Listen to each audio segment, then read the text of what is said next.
प्रथम तहलका न्यूज।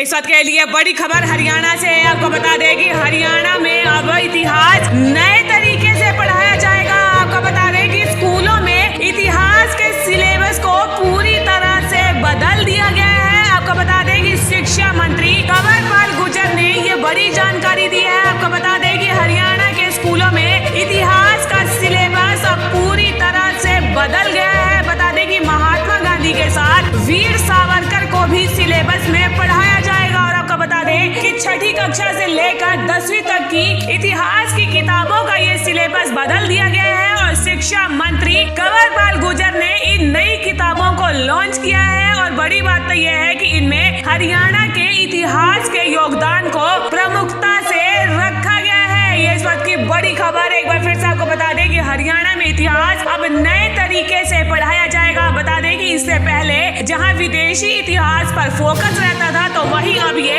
हरियाणा के इतिहास को योगदान को प्रमुखता से रखा गया है। महात्मा गांधी के साथ वीर सावरकर को भी सिलेबस में पढ़ाया जाएगा। छठी से लेकर 10वीं तक की इतिहास किताबों का ये सिलेबस बदल दिया गया है। शिक्षा मंत्री कंवरपाल गुर्जर ने नई किताबों को लॉन्च किया है और इन सब में सिलेबस को पूरी तरह से बदल दिया गया है। आपको बता दें कि महात्मा गांधी और अन्य महापुरुषों को भी इन सिलेबस में शामिल किया गया है। और बड़ी बात यह है कि सन 1857 की क्रांति को भी इसमें रखा गया है। इसी के साथ आपको बता दें कि शिक्षा मंत्री कंवरपाल गुर्जर ने जो जानकारी दी है, उन्होंने बताया है कि प्रदेश के महापुरुषों के बारे में भी इतिहास में पढ़ाया जाएगा। सरस्वती नदी और सिंधु सभ्यता को भी विस्तार से पढ़ाया जाएगा। कैथल के वीर मोहन सिंह मंडार से लेकर स्थानीय राजाओं का इतिहास भी अब पढ़ाया जाएगा। तो ये इस वक्त की बड़ी खबर है जो हरियाणा से आ रही है। देखिए, एक शॉर्ट पीरियड ही ज़्यादातर इतिहास का दिखाया जाता था, तो हमने उसको वैदिक काल से लेके और जो अब तक का इतिहास है उसका हमने प्रयास किया है कि वो सारा का सारे की जानकारी बच्चों को दी जाए।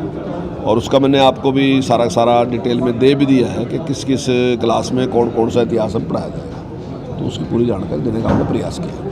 सवाल सर वही आपने जैसे बताया था अंदर कॉन्फ्रेंस के अंदर किताबें छपी नहीं हैं और सिलेबस आ गया, तो बच्चों का पढ़ाई कैसे हो पाएगी पूरी? नहीं, देखिए, जिस प्रकार से हमने ई कॉन्टैक्ट ये दिए हैं अभी बच्चों को, लेकिन पुस्तकों में थोड़ा वाकई देरी तो हुई है, मैं मानता हूँ इस बात की। जिस प्रकार की परिस्थितियाँ रही उसमें थोड़ी देरी हुई है, लेकिन अभी हमने उसकी प्रूफ रीडिंग वगैरह कर ली है और अगले मास में सारी पुस्तकें उपलब्ध हो जाएंगी। एक सर कोविड के केस हरियाणा में लगातार बढ़ रहे हैं, फिर सर मुख्य तौर पे इस बार पहली बार ऐसा हुआ कि हरियाणा में कुछ स्कूलों में ग्रेडिंग का काम शुरू किया जा रहा है, इसको लेकर क्या कहेंगे? जिस प्रकार से जो हॉस्पिटल्स की पहले ग्रेडिंग होती थी, स्कूलों की ग्रेडिंग का काम शुरू। नहीं, तो अच्छा है, अगर कहीं स्कूल अच्छा काम करते हैं तो उनका महत्व बढ़ना चाहिए। और अभी आपने देख भी लिया, यहाँ पे भी प्रश्न आपने जो पूछे उनसे पता चलता है कि आज सरकारी स्कूल में एडमिशन लेने के लिए लोग प्रयासरत हैं, लोगों की डिमांड है और लोग कहते हैं कि हमारे बच्चे का एडमिशन कराओ। तो उसकी अगर चर्चा भी होगी तो मैं समझता हूँ माहौल बनेगा। अब एक काफ़ी लंबे टाइम से ना एक माहौल बन गया, जैसे सरकारी स्कूल के बारे में एक माहौल नहीं था एडमिशन कराने का। माँ बाप भी सोचते थे अगर कहीं नहीं तो फिर सरकारी स्कूल में कराएंगे, लेकिन अब वैसा नहीं है। अभी आपने देखा, हमने जो कार्यक्रम किया था, तो जो यहाँ के टॉप मोस्ट स्कूल हैं उनमें से भी लोग बच्चे छोड़ के और सरकारी स्कूल में एडमिशन लिया।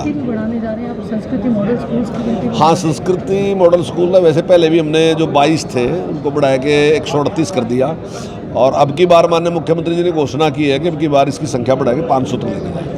सर, स्कूलों की संख्या बढ़ाने की बात थी, मैंने अंदर भी एक सवाल लिया था कि जो सार्थक स्कूल की बात करी जाती है, सेक्टर 20 में और सेक्टर 26 में ड्रॉ हुए थे एडमिशन के लिए, लेकिन जो पारदर्शिता की बात करी जाती है सार्थक स्कूल के लिए कई बार काफ़ी आरोप लगे हैं। तो आपने कहा कि हाँ बच्चों की संख्या बढ़ गई है, लेकिन कहीं आप मानते हैं कि पारदर्शिता जरूरी थी? ड्रॉ देखिए, मैं पूरे दावे के साथ कह सकता हूँ कि पूरी पारदर्शिता है, कहीं किसी प्रकार की कोई सिफारिश नहीं। अगर डीओ नहीं आया तो कोई भी जिस अधिकारी की जिम्मेदारी लगी होगी, लेकिन कोई आदमी ये नहीं कह सकता कि पारदर्शिता नहीं बरती गई। समस्या ये रहती है कि जहाँ मान लीजिए एडमिशन हम 2000 कर सकते हैं, वहाँ 5000 लोग हैं एडमिशन कराने के लिए, इतनी बड़ी संख्या है। तो ऐसे में कुछ ना कुछ